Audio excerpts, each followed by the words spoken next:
Iba't ibang kwento, iba't ibang mukha ng atletang Pilipino. Mas pinatindi, mas pinalakas, at mas pinaaksyon sa Match Point tuwing Sabado, 12:30 ng tanghali sa DZRH TV.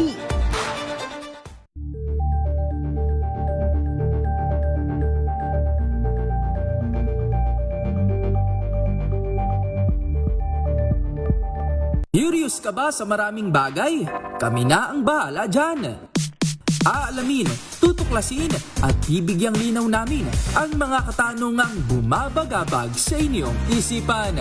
Sa programa kung saan ang bawat sagot ay galing lamang sa mga eksperto. Ang Expert's Opinion, tuwing linggo alas 3 ng hapon, dito lang sa DZRH TV.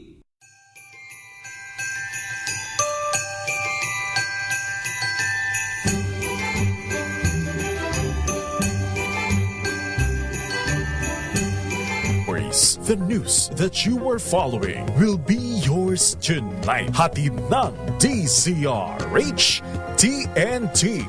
Tomorrow's News Tonight. Mga balitang binabantayan, mga balitang ayaw tigilan ng intriga, mga balitang patuloy ang pagbabago. Malalaman na tonight with Ray Sibayan, Kisses Habson, TNT. Tomorrow's News Tonight. TNT. Tomorrow's News Tonight.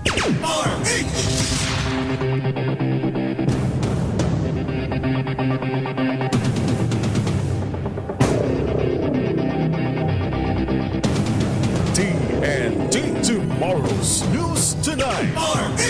Magandang gabi po Luzon, Visayas, Mindanao. Sa ating pong Tomorrow's News Tonight. Ngayon po gabi ito mga kaibigan ng Simbang Gabi. Simbang gabi na ha. Ba't ka nakaitim? Dapat Bakit? dapat nasa Christmas ka na color ha. Dapat meron ng blue, green. Kaya pala naka-green ka. Kanina pa green-minded. Kanina pa ako naka-green. Grabe ka naman. Hindi ko naman iniisip yun eh. Talaga kailangan naman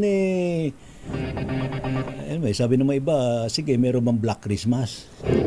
Alam ko, Black Christmas, Antichrist. TNT. Tomorrow's News Tonight. Sa ating pong headlines mga kaibigan sa Tomorrow's News Tonight, tradisyonal na simbang gabi. Nagsimula na PNP nagtaas ang alerto sa mga simbahan at iba pang matataong lugar. Mga terminal, pantalan at paliparan sa buong bansa, bantay sarado, milyong-milyong pasahero inaasahang dadagsa sa Kapaskuhan. Operasyon kontra paputok. Lalong pinaigting ng Philippine National Police, lista na ng 31 bawal na paputok inilabas. Pangulong Bongbong Marcos ipinagutos ang proteksyon at kaligtasan ng mga mangingisdang Pinoy sa WPS ayon sa Malacanang.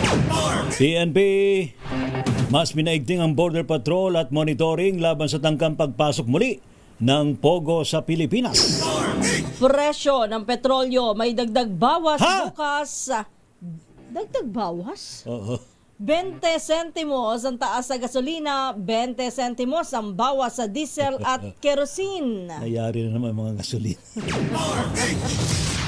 Taas singil sa tubig na Maynila at Manila Water sasalubong daw po sa mga consumer sa pagpasok ng taong 2026. Sa TNT Global News, Australia, hihigpitan daw po ang kanilang gun law sa kasunod ng mass shooting sa Bondi Beach. Sa sports, Alas Pilipinas Women pasok na sa finals ng Southeast Asian Games sa beach volleyball. Sa TNT Showbiz, K-pop group na BTS, ginawaran ng Presidential Commendation para sa Love Myself campaign. Ano no? Ginawaran ng Presidential Commendation para sa Love Myself campaign. Love Myself Yeah. campaign. Tama. Tawag dyan ay self-care. Yes. TNT. Tomorrow's News Tonight. Ano po mga lingkod, sina Ray Sibayan At Kisses Habson. para sa DZRH una sa Pilipinas. Una sa Pilipino. TNT. Tomorrow's News Tonight. Simula na po ngayong gabi ang tradisyonal na simbang gabi. Ito po yung novena na nakatuon sa pagdiriwang ng kapanganakan ng Poong Jesucristo, 9 na araw bago ang pagsapit ng araw ng Pasko. Nakagawian na ng mga Pilipino na magtungo sa mga simbahan para sabay-sabay na manalangin at ipagdiwang ang pagdating ng dakilang manunubos alinsunod sa paniniwalang Kristiyano at Katoliko. Karaniwan pong ginagawang simbang gabi tuwing madaling araw, ngunit nakasanayan po ng idaos ang tinatawag na anticipated mass o ang mas maagang banal na misa sa gabi. Bunsod po nito ay tiniyak po ng PNP ang mas maigpit na seguridad sa mga simbahan, mga parke at iba pang matataong lugar lalo na sa gabi dahil sa kaliwat ka ng mga bilihan ng mga panindang pamasko at mga tradisyonal na pagkain. Kasabay po ng mga pagsisimula naman ng simbang gabi. Bakit kasi walang tugtog eh? Kasabay ng mga pagsimula ng simbang gabi ay nagtaas na rin ng alerto ang Philippine National Police.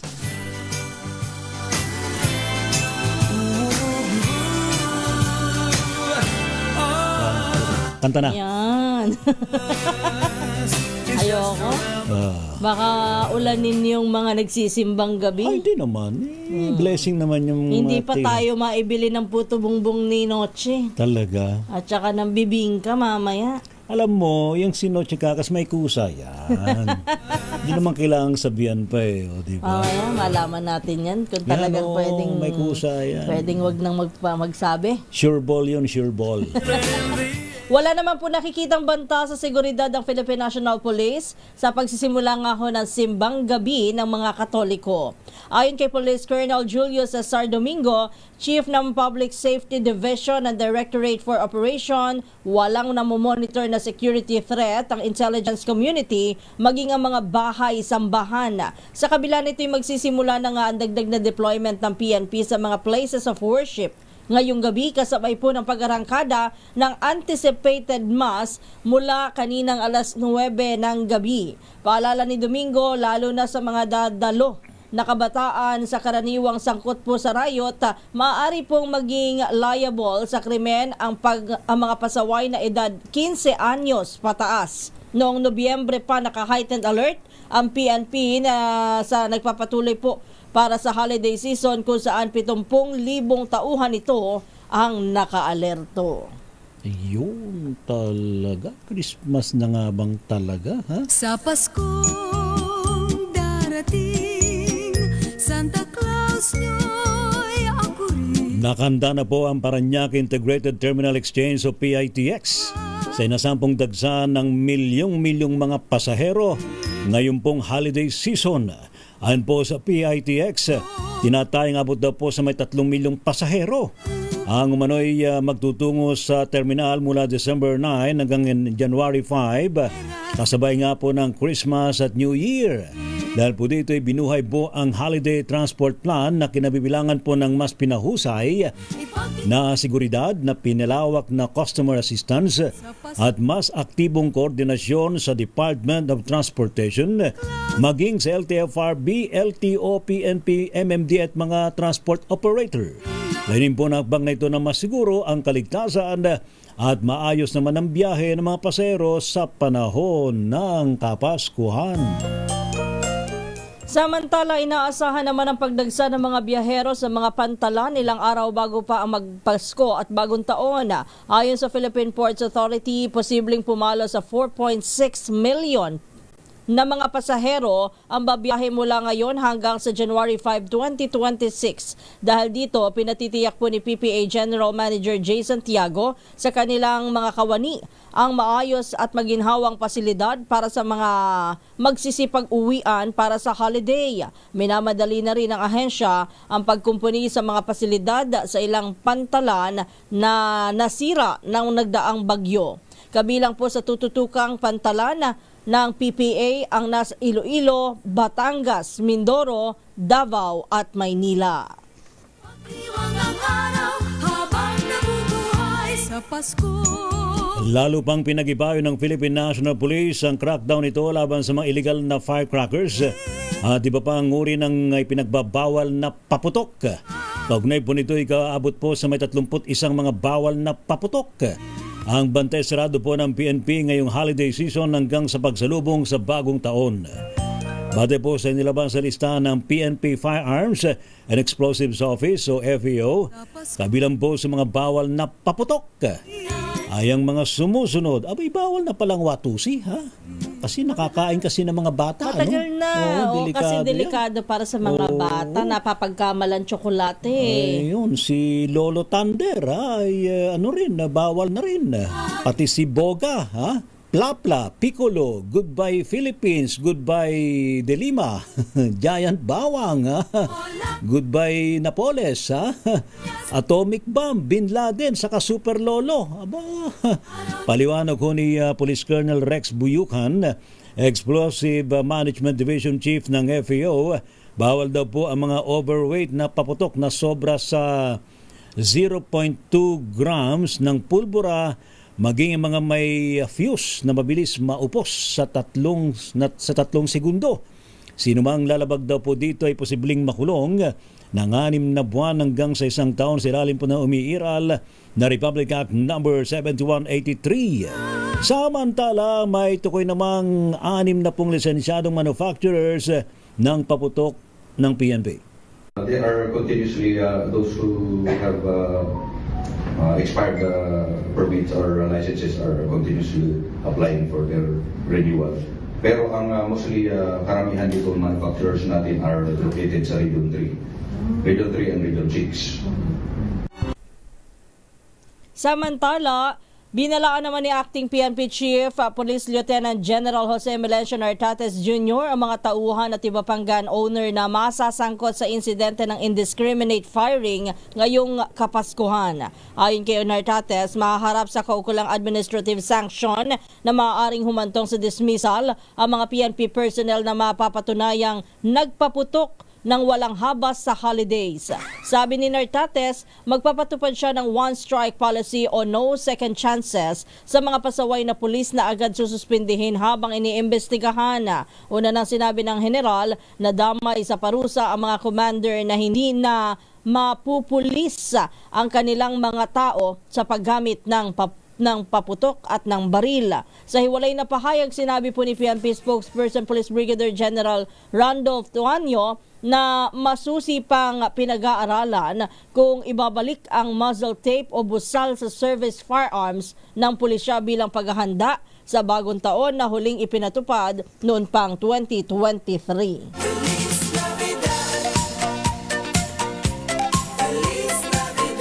Uy, sabi ni Banong, ha? Abay, bantayan po ninyo yung mga anak na babae Bakit? sa simbang gabi. Baka bigla magtanan na. Bigla magtanan. Kayo talaga.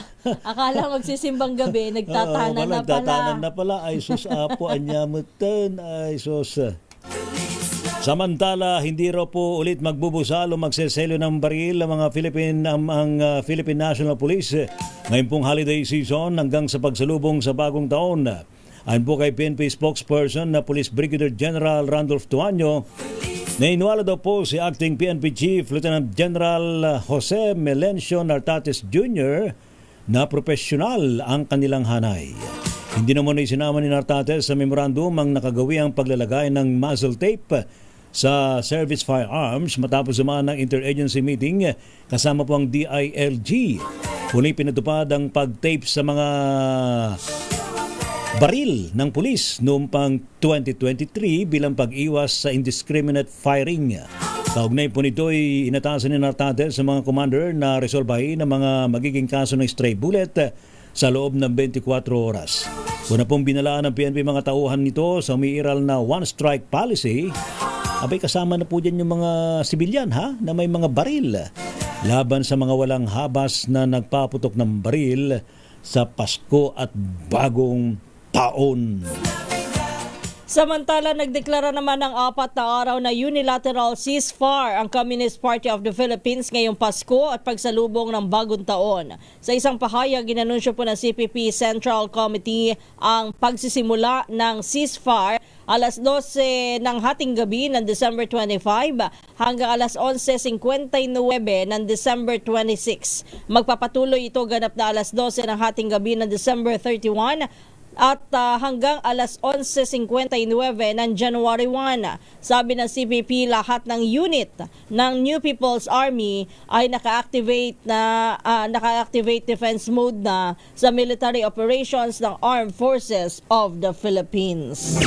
TNT Tomorrow's News Tonight.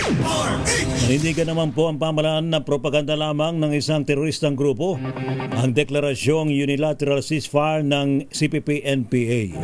Kaya ayon po sa Department of National Defense, tuloy ang military operations ng gobyerno ngayong Kapaskuhan sa kabila po nito. Sa isang statement, sinabi ni DND spokesperson, Assistant Secretary Arsenio Andolong na susuporta pa rin ng Armed Forces of the Philippines sa tungkulin po ng Philippine National Police na panatilihin ng peace and order ngayong pong holiday season. Magugunitang ilang taon nang iniisnab ng pamahalaan ang ceasefire declaration ng CPP-NPA dahil naman sa nila'y hindi pagsunod dito ng mga rebelde. Sa iba pang balita, ipinagutos naman ni Acting Philippine National Police Chief Lieutenant General Jose Melencio Nartates Jr. ang mas maigting na patrolya at intelligence operations laban sa Pogo operations. Sa kanyang direktiba, inatasan ni Nartates ang lahat ng territorial at national police units na palakasin ang police visibility at monitoring sa coastal at border areas sa ating bansa. Kasunod po ito ng mga report na nagtatangka na naman ang mga sindikatong kriminal na mag-relocate sa kanilang operasyon at mag-recruit ng mga biktima sa pamamagitan ng illegal travel routes. Ang ganito daw pong hakbang ng PNP ay bilang tugon sa direktiba ni PBBM na mahigpit na ipatupad ang total ban sa bogos sa Pilipinas.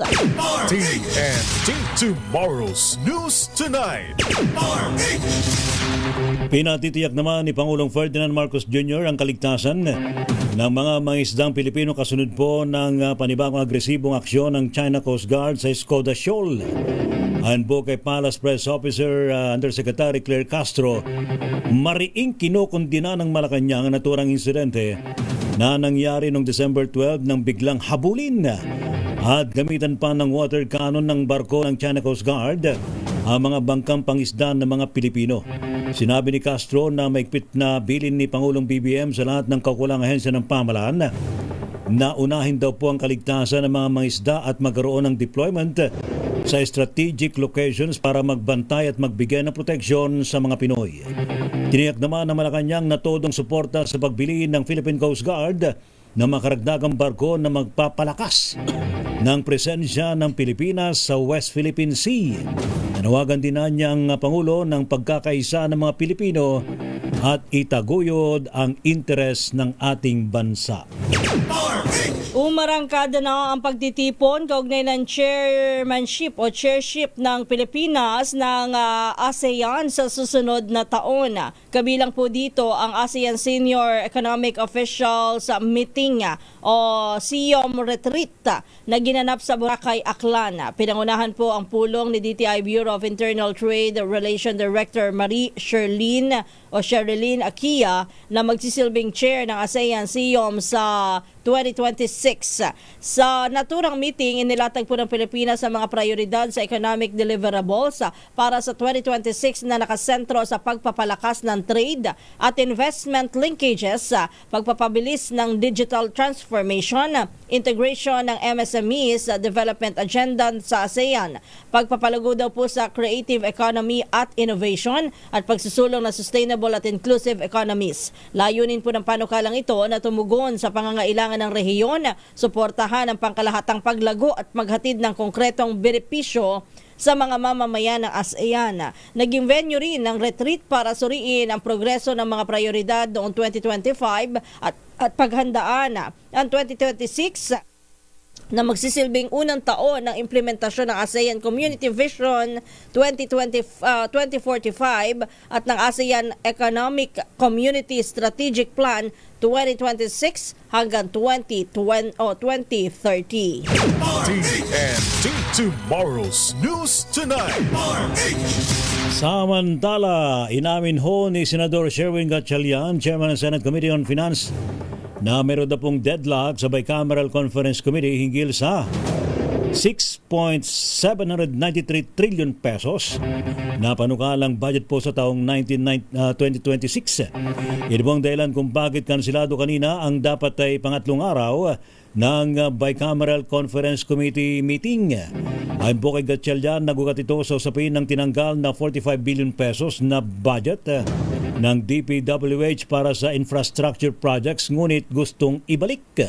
Sa panig naman ng Senado, pinaliwanag po ni Gatchalian na ang pinagbatayan nila sa tinapyan sa budget ay ang mga ibinigay sa kanila na records ng DPWH. Ngunit salungat ito sa panig naman ni Secretary Vince Dizon na ang Senado daw pong nagtapya sa kanilang budget at kung hindi ito ibalik ay maraming proyekto ang magiging underfunded. After the caucus, sabi namin, i-postpone muna yung BICAM today.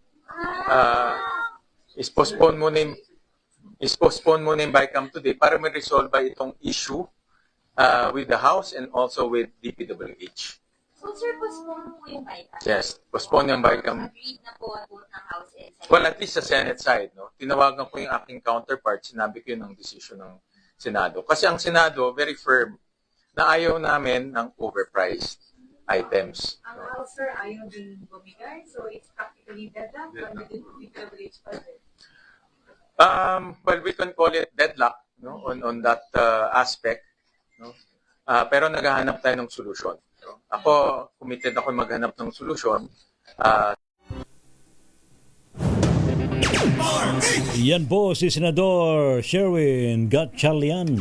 So, hanggang kailan na? Hanggang kailan? Hanggang kailan sila kailan? muling babalik sa BICAM? Ay dapat hindi patagalin kasi Oo, ano na hinahabol ngayon? natin na maaprubahan yung budget. December O, diba? 16 na ngayon. Kasi ang pangamba dyan, baka magkaroon tayo ng reenacted Yan, budget for oo. 2026. Although before, ay sabi naman ni Senador Sherwin Gatchalian, hindi naman mangyari yung reenacted budget. So we will do our best Sa bagay, may 15 days to pa. approve the budget. May 15 days pa para yan ay malagdaan ng Pangulo, pero dapat ay maaprubahan muna nilang lahat-lahat bago ma-review ng Pangulo. Abay, magkasundo na kanya sa BICAM. Ha? Kung may mga, wag na ipilit. Ha? Samantala, nagtalaga naman si Public Works and Highway Secretary Vince Dizon ng bagong mga opisyal na mamumuno sa DPWH Bulacan 1st District Engineering Office na nasa sangkot sa mga kontrobersiya kaugnay ng flood control projects. Itinalaga po ni Dizon si Kenneth Fernando bilang Officer in Charge, District Engineer, habang si Paul Gumabas ang Assistant District Engineer. Kasabay nito'y pinili rin niya si retired Army General Romel Telio bilang Regional Director ng DPWH Central Luzon. Ipinahayag po ni Dizon na simboliko ang kanilang unang pagpupulong na ginanap sa parehong conference table na nakilala sa mga litrato na may nakapatong na bulto ng cash na umunoy bahagi po ng kickbacks mula sa mga proyekto sa flood control. Binigyan din ng DPWH Chief sa mga bagong opisyal na iwasan ang anumang uri ng katiwalian at ituon ang pansin sa agarang solusyon para sa mga mamamayan ng Bulacan na magtalaga ng na matagal nang nahaharap sa problema ng pagbaha. TNT Tomorrow's News Tonight. Standby pa rin po sa iba pang mga balita mga kaibigan sa Tomorrow's News Tonight. Bad news sa mga motoristang gumagamit ng gasolina ang kanilang mga sakyan. May pagtaas bukas ang presyo ng gasolina samantalang may rollback ho ang diesel at kerosene. Akala ko ba pare-parehong rollback dapat? Yun ang binalita natin last Friday. Yes. Diba? Rollback. Hindi eh. Ang nangyari may increase na post rollback. Ano ba yan? Ito pa. Hay, sus apo. Maynilad. Manila Water. Bakit ba kayo magtataas naman ng singil sa tubig? wala inapurbahan na ng MWSS eh. So tuloy ho ang pagtaas po ng singil sa tubig ng dalawang water concessionaires sa January 2026. Sa Dibong TNT Global News, Australia, higpitan daw po ang kanilang gun laws kasunod ng mass shooting sa Bondi Beach kung saan 15 ang patay. Ano ba naman yan, no? Tinarget dito po yung celebration po ng mga taga-Israel, mga Jew. Ano ha? Talaga naman. Sa ating pong TNT Sports, Alas Pilipinas Women pasok na sa finals ng Southeast Asian Games Beach Volleyball. Sa TNT Showbiz, K-pop group BTS. Ginawaran daw po ng Presidential Commendation para sa Love Myself campaign.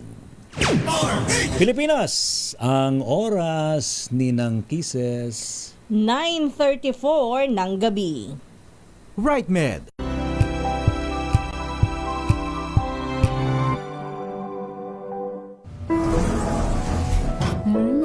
Amoy forever. Amoy LQ. Amoy New Cala Berry Blooms. Amoy Cala, amoy good vibes.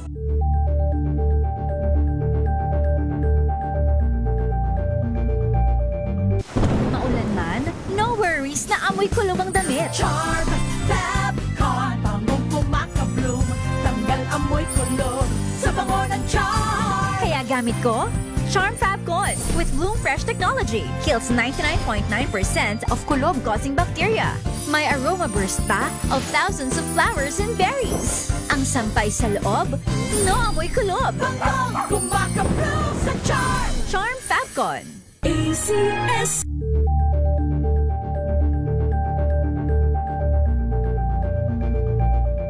Hello, Washi! Laundry day na naman! Yay! Anong meron? Mancha ng chocolate, putik, may libag pa! Kaya natin yan! With Pride Washing Machine Detergent, may triple stain-away formula. Tanggal ang makapit, madikit, at malupit na dumit mancha. Kaya easy-easy ang labada. Mula noon hanggang ngayon! All you need is pride. All you need is pride. ACS.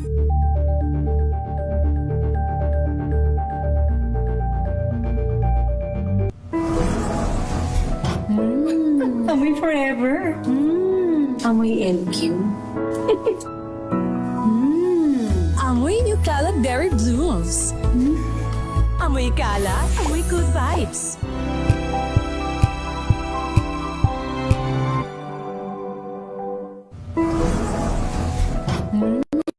Amoy forever. Amoy LQ. Amoy New Cala Berry Blooms. Amoy Cala, amoy good vibes.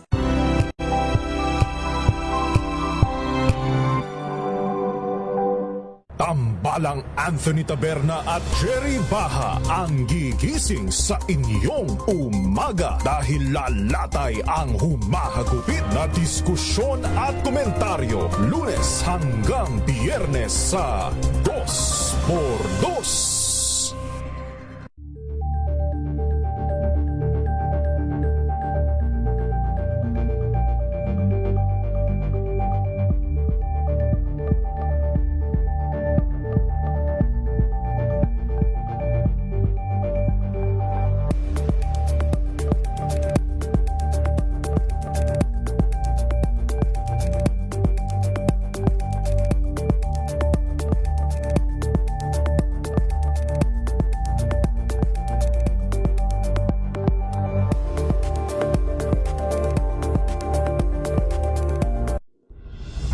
Tuloy-tuloy ang pagtulong, tuloy-tuloy ang pagseserbisyo at tuloy-tuloy ang balitaan kasama si May Binauhan sa Operation Tulong mula Lunes hanggang Biyernes.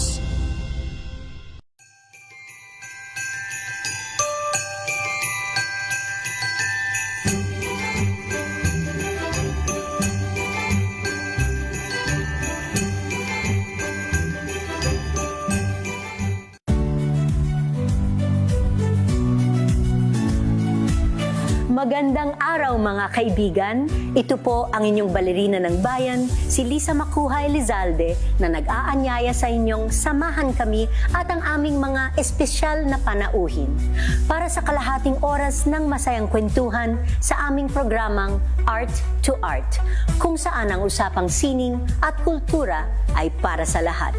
Huwag kaliligtaan, tuwing linggo, alas 3:30 ng hapon, dito lamang sa DZRH Radio, DZRH TV, at via online streaming.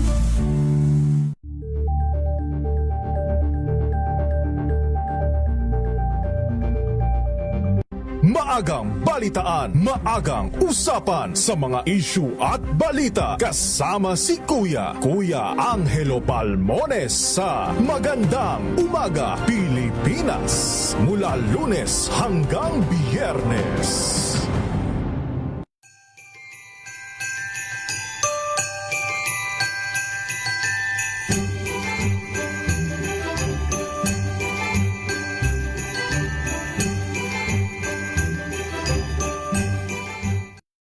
Mga balitang gigising sa inyong umaga. Mga balitang kailangan mong malaman. Mapapakinggan sa ACS Balita sa 2x2 kasama sina Anthony Taberna at Jerry Baha. Lunes hanggang Biyernes.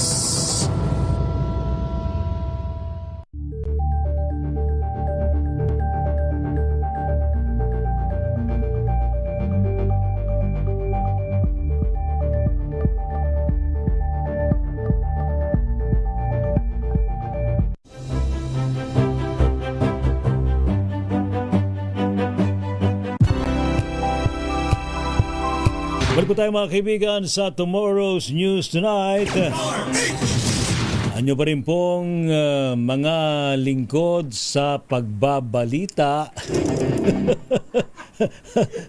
Si Ray Sibayan. At Kisses Habson. Para pa rin po sa DZRH una sa Pilipinas. Una sa Pilipino. TNT Tomorrow's News Tonight.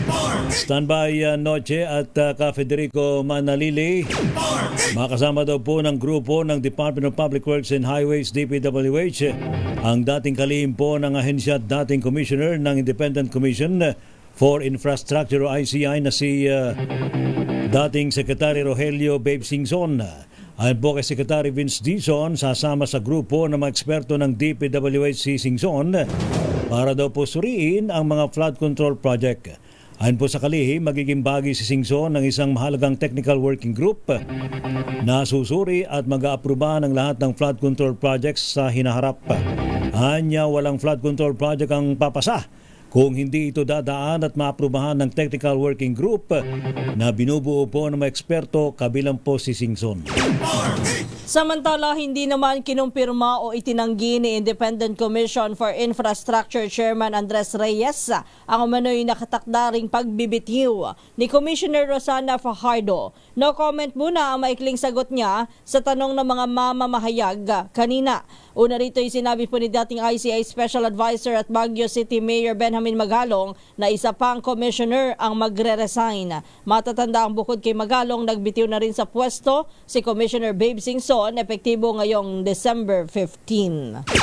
TNT Tomorrow's News Tonight. Samantala naman, MMDA abay patutupad daw po ang stop and go scheme at temporary closure daw po sa mga kalsadang daraanan ng parada ng Metro Manila Film Festival. Go ahead sa your report, RH27 Noche Kakas Noche. Lakay Ray, ipapatupad ng Metropolitan Manila Development Authority o MMDA ang temporary o pansamantalang pagsasara ng lane at stop and go scheme sa ruta ng Metro Manila Film Festival 51st Grand Parade of Stars sa December 19 o araw ng Biyernes. Isasara na magsisimula sa hating gabi hanggang alas 10 ng gabi sa Biyernes ang Macapagal Boulevard, Senator Hill Puyat, Puyat Avenue, Ayala Avenue, Makati Avenue, JP Rizal Street at AP Reyes Avenue. Patitigilin ang mga motorista ng paminsan-minsan sa mga partikular na linya upang mabilis na makadaan ang parada at saka muling ipagpapatuloy ang trapiko. Kaya dito, pinaiiwas ng MMDA ang mga motorista sa lungsod ng Makati kung saan host city ngayong MMFF parade. Nagpapasalamat si MMDA Chairman Don Artes at Pangulo naman ng MMFF kay Makati City Mayor Nancy Binay sa buong tulong upang gawing unforgettable ang naturang parade. Ayon sa MMDA, hindi bababa sa 1,000 tauhan naman na binubuo ng mga traffic enforcers, motorcycle at mobile patrol unit, towing, impounding group, road emergency group, public safety division, Metro Parkways clearing group at traffic engineering system o center. Samantala, Lakay Ray at Kises, nagsimula na rin itong anticipated saan simbang ka nga nagpunta ngayon na yung Noche. Bamboo Organ Church, mas kilalang Bamboo Organ Church, sa Joseph Parish. Sa Las Piñas. Las Piñas, tama. At alas 7 kanina nang dumagsa ang mga deboto sa unang misa de Gallo. At pukrin sa labas ng mga simbahan ang mga pagkain kakanin tulad ng bibingka. Ayan. At nasaan? Puto bumbo. Hindi namin makita eh. Ayun. Ito na. Regular na puto bumbong 35, special 60. Yan yung may keso. Pwede na, Noche. May keso at pwede na. kondensada. Pwede na raw, sabi ni partner Kisses. Noche, pwede na. Pwede na raw niyang tikman yan pag magpadala. Bale, bukas papadalhan mo kayo bukas kasi sabi na sa'yo, hindi makakatiis yan eh. Pasensya ka na kasi nung si Boss Joe Tarok pa nakaupo sa programa yan, lagi ka rin nakakadyawan sa ganyan. Ito yung mga schedule ng simbahan, pinagpanibagong sambayanan, yung simbahan na nakikinig at tumutugon.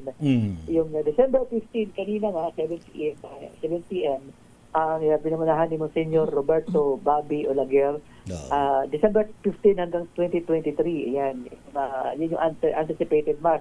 Pero bukas ng umaga lang kayo rin, December 16, 4:30 a.m. Season Shrine sa St. Joseph din. Tapos 4:30 a.m. naman sa may C5, yung Ezekiel Moreno Oratory. At yung 5 a.m. sa Risen Lord Chapel diyan sa Pulang Lupa. Kaya yung kalsada bukas yan sa may Padre Diego Serra Avenue ay isasara sa motorista habang nagpapatuloy ang misa na simbang gabi sa araw ng bukas. Noche, gusto ko lang malaman yung mga naobserbahan mo. Unang-una, yung dami ng tao, syempre dagsayan sa unang araw, ano? Tama? Tama. Tapos How about yung pag mga, tumagatagal na pakunti. How about yung mga sinasabing police visibility sa mga paligid ng simbahan? Meron naman nga nagro-ronda, Kisses, lalong-lalo na dito sa Padre Diego Serra Avenue sa may St. Joseph Parish o yung mas kilalang Bamboo Organ Church. May mga kabataan dyan na madaling araw tumatambay. Akala mo nakabihis, magsisimba pero mag-aabang lang ng secret. Kaya yun ang binabantayan ng kapulisan. Yung gusto makipag-riot. Last year, may riot din. Dadadamay yung mga maninimba na galing sa loob ng simbahan pagkatapos ng misa o habang nagpapatuloy yung mga misa, merong mga kaguluhan, mga kabataan. Bakit ba sila nagra-riot? Ano bang problema nila sa buhay? Yan, malimit. Kaya yung lugar na yan, Padre Diego Serra Avenue. Just sa may area ng yung area ng may bamboo organ yan, yung labas niyan, medyo magulo din dyan. Talaga? Kaya dyan sa mga payo din ng kapulisan sa mga kabataan niya, huwag naman nga, kasi nadadamay yung iba alakay rin. Na kung may kasamang, alam mo kasi, alam mo yung mga kabataan kasi hindi mo nagsisimba ng hunting ng ng chicks eh. Hindi naman. Tapos yung, nung kabataan ko, di naman ganun eh. Talaga namang nagsisimba ako. Ayun, iba na ngayon, lakay rin. Hindi naman siguro lahat. Kabataan, hindi naman lahat. Mga kabataan na grupo-grupo. yan ng sea trip ng mga kabataan na galing ng simbahan. Oh, pero sandali lang, yung bang bamboo organ dyan, naririnig mo pang pinapatugtog? Oo, nandiyan pa rin na Lakay Ray, lalong-lalo na sa kapistahan. So pinapatugtog pa rin nila, no? So talagang, dapat naman talaga, yan ang pamoso dyan sa Las Piñas niya. Sa, anong simbahan uli yan? Sa may bamboo organ. Anong simbahan na uli yan? Anong simbahan nga yan? Saint Joseph. St. yun. Joseph. Sa Las Piñas. Yan, so yun ang aktibidad kanina. May pahabol si Lakay Ray na dar naman dito, Noche. Ano? Sigapin mo daw na mag-request ng pinaliki dyan. Ano yun? Bibingkang pinaliki. Ayan, minessage sa akin ngayon, nakikinig siya. Yan. Kapag daw nagpadala ka dito, baka naman daw may bibingkang pinaliki din dyan sa may bamboo organ. Yun daw hanapin mo. Pinaliki. Mahilig sa pinaliki yan si Pinaliki. Dati, pinaputok lang. Ano yung pinaputok? Nabibingka. Ngayon pinaliki na. Oo. Pinaliki. Biniyak na bibingka. Biniyak na bibingka na may itlog sa gitna. Maalat. Yan. May sarap na dyan, lalong-lalo pag may mani. Yan. Walang ibang isipin na kasi simbang gabi ngayon, ha? Hindi, meron nga noon. Baka kung anong isipin ninyo, ha? Yan ang pinaka-special, Lakay Ray, yung may salted egg. Pero mahalaga sa ngayon, alam mo ba kung bakit mayroong simbang gabi? O bakit? Novena yan eh. Ano? 9 days of novena or 9 nights of Ba't novena. mo sinasagot? Si Noche Kakas ang tinatanong ko. Sorry, hindi ko pala exam. Exam pala ni Noche. Noche. Ayun yung Lakay Ray, yung paghihintay ng selebrasyon ng kapanganakan ng Niño Jesus. Tapos ano yung ginagawa dapat kapag nagsisimbang gabi? Siyempre, nag-aalay ng panalangin, taimtim na panalangin. Ano pa? At humingi ng tawad. Ano pa? Kulit ko. At ano? Siyempre, biyaya. Nagpasalamat sa biyayang natanggap. Kaya nga may paniniwala din, Noche. Alam mo, hindi mo natumbok yung gusto ko, yung hinihintay kong sagot eh. Ano ba yung tinutumbok mong sagot? Di ba yung unang nag-wish ka sa first day? Sa first night? Lang ba? Sa first night. Tapos sunod-sunod yun, dapat i-claim mo yun habang umuusad yung simbang gabi, kukumpletuhin mo yung buong novena. 9 days. Kapag nakakompleto mo yung 9 days. I-claim mo na yung wish mo at magmamaterialize na. Yun gusto yun ang hinihintay ko na sagot. Bukod sa panalangin. Makompleto yung 9 days sa Lakay Ray, malaking bagay yun. Sa bagay, yung panalangin naman, pag nanalangin naman tayo, kasama na yun dun yung ating wishes. Okay, Brother Noche, maraming salamat sa bibingka, puto bibingka, sa kayong, ano ba yun? Pinaliki. Bibingkang pinaliki na may itlog at mani. Yun. Iyon. Hindi kayo mawawalan bukas. Ibang klase talaga. Teka lang, Noche, tinapat mo naman kung kailan Christmas party ng MBCing Busog kami. Oo nga, mukhang di maganda yata yung tempo mo. Oo. Pwede naman sa Miyerkules. Pwede naman sa Miyerkules. Oo. Okay, so yun sige, sa Miyerkules, ha? Balik sa inyong dalawa Lakay Ray. Kulitan lang, Partner, tawagin mo na siya. Yan, salamat Ninong Noche Kakas, ha? Isa pang Ninong, si Ninong Federico Manalili Cafets. Magandang gabi sa'yo, kumusta ka na? Saan ka ngayon? Saan simbahan ka ngayon? Dali lang, ipapatch ka lang namin para maka-ere ka. Ayan na.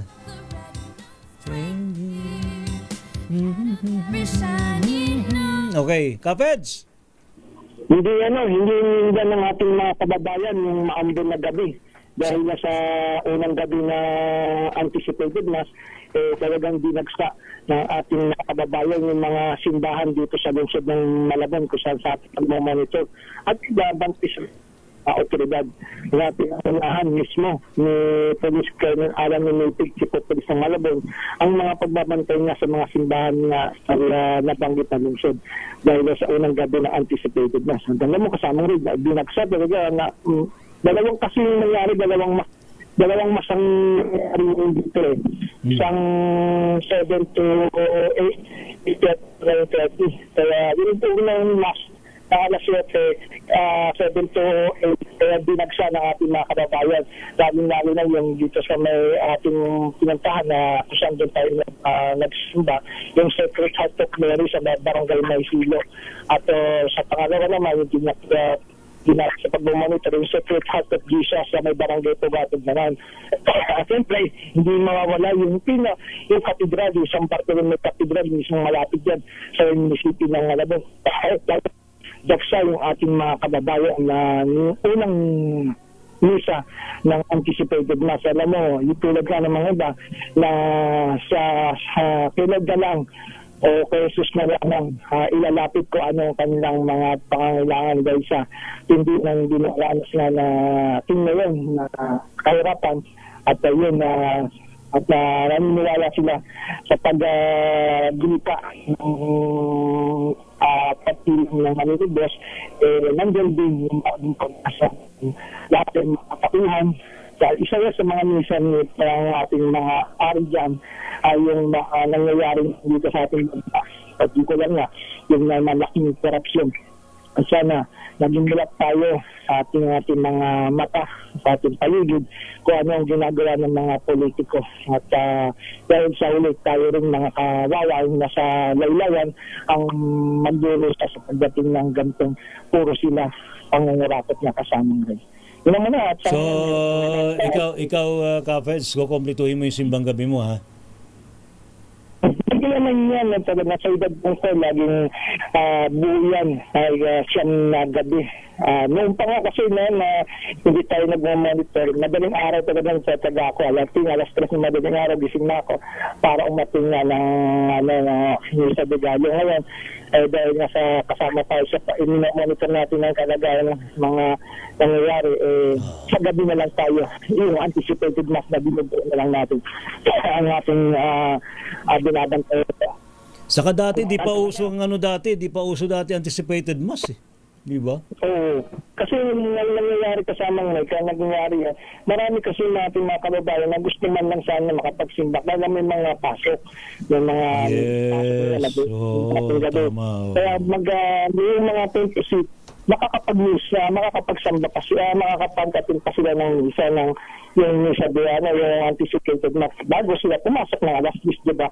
Ngayon, nag-group na, dalawang misa na eh. Dati, 8 to 9 eh. Ang ngayon, nangyari, may 7 to 8 na. Tapos, 8:30 to 9:30 na. Bali dalawa. Diyan nga nag-dagsa eh, kasamang rin eh. Dagsa yung mga ating mga kanabayan. Muna yung sa ating pag-monitor yung mga unang simbang gabi. Marami pero hindi ganito kadami. Ngayon, hanggang karsada eh. Hanggang karsada anticipated. Mas pinumpunan ng mga tao yung ultimo karsada para umatin ng unang gabi ng misa. Mas kasama. Alright. Salamat, Brother Federico, and God bless you. God bless us all.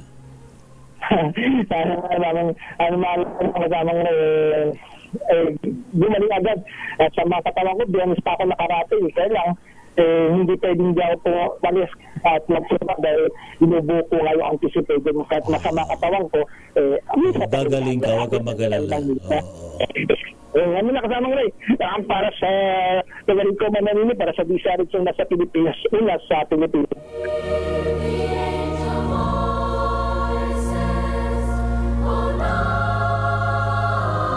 Maraming salamat, Federico Manalili. Samantala, sa pagbabalik ng ating mga balita pa rin, abiso po sa mga consumer dahil tataas ang singil sa tubig simula January 2026. Batay po sa bagong estimates ng Metropolitan Water Works and Sewerage Systems o MWSS. Inaasahang tataas ang singil ng 29 pesos and 86 centavos para sa mga customer ng Manila Water na gumagamit ng 10 cubic meters o mas mababa kada buwan sa regular rates.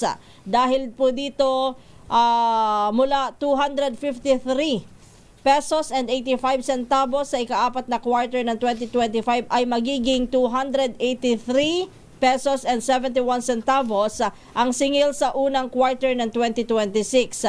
Para naman sa Lifeline user, inaasahang tataas po ang singil ng 4 pesos and 24 centavos sa kada 10 cubic meter o mas mababa Ibig sabihin po niyan, ang singil po na mula 91 pesos and 40 centavos ay magiging 95 pesos and 64 centavos.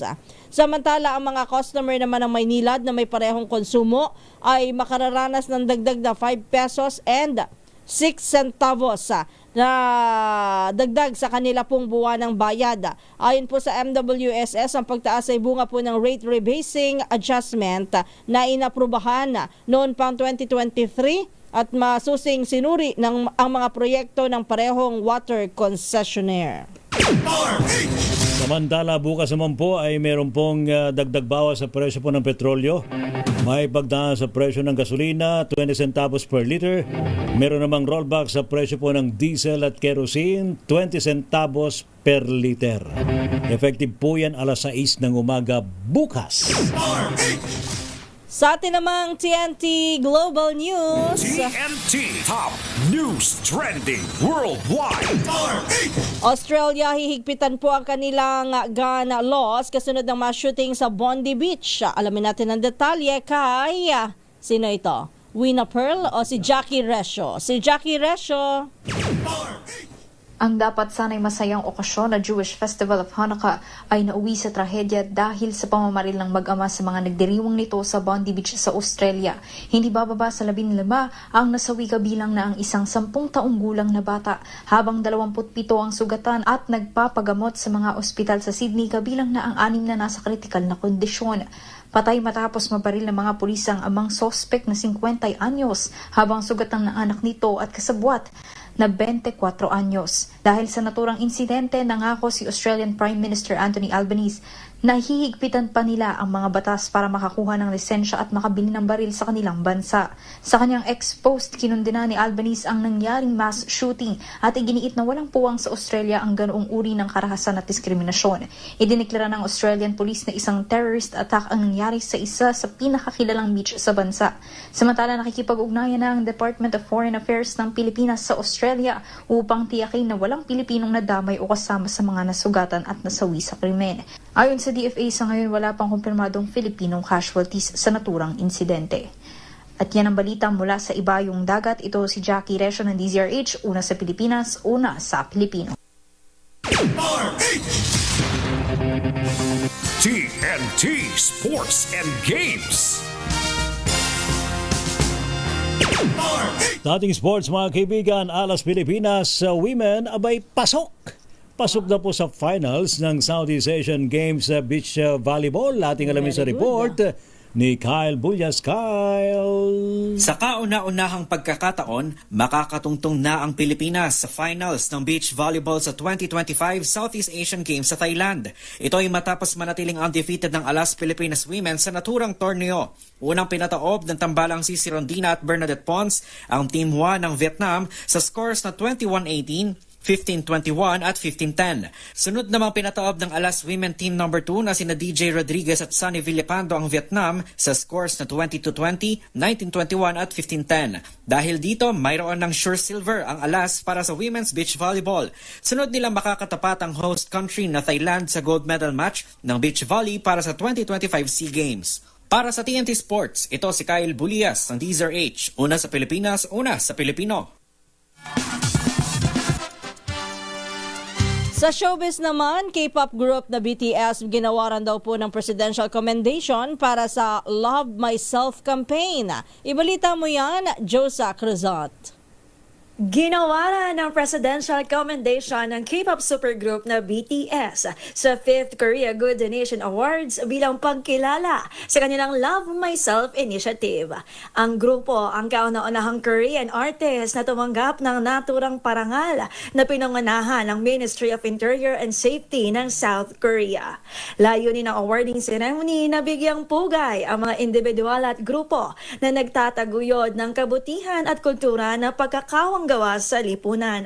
Ayon sa BTS, isang malaking karangalan ang naturang pagkilala at inialay nila ito sa kanilang mga fans na ARMY. Kasabay nito, ipinangako ng grupo na ipagpapatuloy ang kanilang advokasya para sa positibong pagbabago at inspirasyon sa kabataan. Ito si Josa Cruzat nag-uulat para sa DZRH, una sa Pilipinas, una sa Pilipino.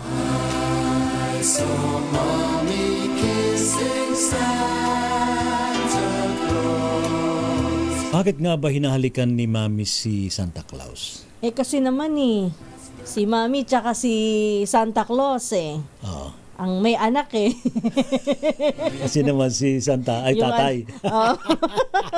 yung anak kasi, yun yung nagsasabit ng medyas Hoy, Merry Christmas po sa ating lahat. Ano po, abay, simulan na po natin ng pagdarasal sa gabing ito. Kahit naman di tayo makapunta kagad sa simbahan for novena, itong simbang gabi, abay, mag-offer na rin po tayo ng panalangin kahit na tayo po nasa bahay. Yan. O kahit saan, po. Ipanalangin po natin ating pong bansang Pilipinas na umunlad-unlad na at tama na muna ang away politika. Yeah. Itabi-tabi muna mga politika. O di ba? At saka maisulong ho ang kapakanan ng taong bayan. Hindi yung kapakanan ng iilan na nakikinabang sa bayan. Magandang gabi po and advance Merry Christmas kina Miggy Villa, maging kay Marilu de Guzman, Arvin Capasillo, Jericho Ferrer, si Maridel Macaya Furukawa, Raul Tulod Olonan, maging si Anthony Abanes, Suani Garcia, si Revelito Magallones, Ramona Badillo, Señorico Elgarico, ayan na. Inisa-isa ko na kayo para naman walang walang magtatampo. Sino pa? Bukas na lang ako. Bukas kasi na lang ba? 10:04 na Oo nga, 10:04 na pala sa programang Showbiz Talk Gunner ni na Miss Morley and Gorgie, Nanay Carmen, advance Merry Christmas sa iyo. And Mami Emmy, hi. Ano po mga lingkod mga kaibigan, si Ray Sibayan. At Kisas Habson. Para sa DZRH, una sa Pilipinas. Una sa Pilipino. Merry Christmas po. Mano po Ninang. Pilipinas ang oras, alas 10:04 ng gabi. Ang